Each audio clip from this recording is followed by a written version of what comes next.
Okay. Hi. I just came home from work and it was a wonderful night. And I love working night crew. I really do. And I want to explain how I got on night shifts. It's a great story, and it also explains why I wanted to write my memoirs in the first place and to just work on my art. Um, I was faced with a situation after almost 10 years working in another department where I was faced with something. My daughter, Babushka, when I told her about it, she said, "Mom, that's just absolutely jarring." And she's right. Looking back at it, um, there were multiple situations facing me, and one of them included my health in a situation, honestly, where I could have died. um, so, the title of this little chronicle is called Jupiter and Mars Inside of Me. And sometimes in life, you gotta have a yard sale and everything's gotta go. So, we're gonna go back to 2016. I'm about 44 years old at the time, and I love the department where I'm working during the day. I've gained a lot of seniority, and I've really had the opportunity to to learn a lot. And I also volunteer as a union steward. It's not a vote-in thing. It's something that just kind of fell on my lap. And every time I've wanted to drop that position, other coworkers have asked me not to. And we actually had faced some real battles, not just at my store. Oh, by the way, in Marxist terms, I'll try and explain it in Marxist economic terms the best I can because I'm a little bit tired and just ready to sleep. But in Marxist terms, the role I play at work with my job is the end game in the mode of production. Basically, the distribution in the mode of production. And then there's a second part of that which leads to the end game, and that's the exchange of two commodities. So basically, that's grocery retail, including checking groceries out for people. And and I love it. It's stable work, and I have full benefits, and hopefully I can look forward to a somewhat okay retirement. We'll see how it goes with the economic crisis that people have been facing right now. Um, but with that being said, let's go back to the situation I was in. Um, a lead in my department was hired off the streets, and he was very anti-worker, just a very selfish human being. In today's terms, the buzzwords would be a sociopathic narcissist. Eh, they always come up with different ways of defining people. In my definition, I would call him an asshole. And for the first time in my entire life, I had been faced with a situation of sexual harassment and work harassment.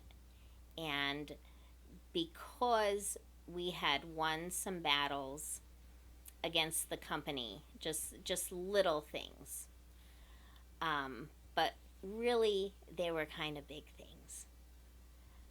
Um, it was kind of touch and go for me on how to deal with this situation because I definitely did not want to go to human resources. In my opinion, overall, human resources, even though they say they have good intentions to reach out and help you out, they end up twisting it around to where it works in favor of the company. And with that, a lot of people just end up losing. So, the best way for me to get out of the situation was to reach out to some senior journeymen who worked around the nighttime, and I just told them straight up, take me on. I want to get out of here. I just want to start all over again. And my boyfriend Francis was like, there's no reason why you can't just switch departments and try something new. Put your foot down, reach out. And so I did. And that's when I ended up starting working for the Fearless Leader. And I'll tell you, the head of the night crew, he's got years and years of seniority, and he's one of the best people I've ever met, and I am so thankful for him. And this is also going to lead to the situation of what happened to my health. So this is October of 2016, and the Fearless Leader, he's out on a 2-week vacation. He's due to come back in 2 days. For some time prior, I had been feeling some faintness, but nothing really serious, but a little bit of fatigue. I don't drink any energy drinks. I don't take any intense sleeping pills. I eat a lot of potassium and take a lot of magnesium. I drink a lot of water and just regular tea and coffee. I don't drink a lot. You can ask anybody. I'm such a lightweight. It's not even funny. And I don't smoke pot. I only smoke at the most 1.5 cigarettes a day. If I'm really stressed out, I'll have that little bit of extra. But basically 1 cigarette, it's like a vitamin to me. So, my health was okay. My regular doctor, I'm truly thankful for her. She had been looking at all the avenues of what might be going on. She kind of thought it was gradual menopause. And some of what I'm going to be talking about is a little bit graphic, especially in the next video. So if folks can't handle it, if it's a little bit too sensitive, because it does concern, I call them the girly parts of the female, you can watch something else, or just, if you can't stand the heat, just stay out of the kitchen. This just isn't for you. So, with that being said, we're going to move on to it. Going back to my doctor, she thought maybe this is just normal. The pains that I was having were okay, and as women, on average, it just depends. Women are different from each other. It's not always the same with everybody. But she said it could be a part of me approaching the change. And I took that in stride, and I thought, okay, this is fine. I'll just do what I can to deal with it. So I do a lot of breathing and stretching exercises, and I just make sure that I drink a lot of water, yada, yada, yada, yada, yada. But that day was so bad. I was in the middle of work, and we're lifting a lot of heavy things. I can lift over 50 pounds, no problem. I'd lifted something, and I felt this intense pain. It was worse than a labor pain. I felt something toward inside of me, and I didn't know what to do. Later on in the morning, toward the end, one of my female coworkers, she was afraid it might be my appendix beginning to burst.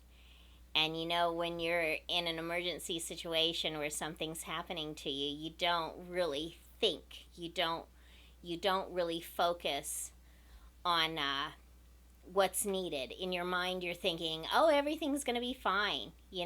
I'll just go to the doctor tomorrow, no big deal. And I'm not the type of person ever to call out sick or to ever even consider going to an emergency. You just don't think about it. On that note, I'm going to continue this story in the next video. And make sure you like it, and make sure you ring the bell. Good night.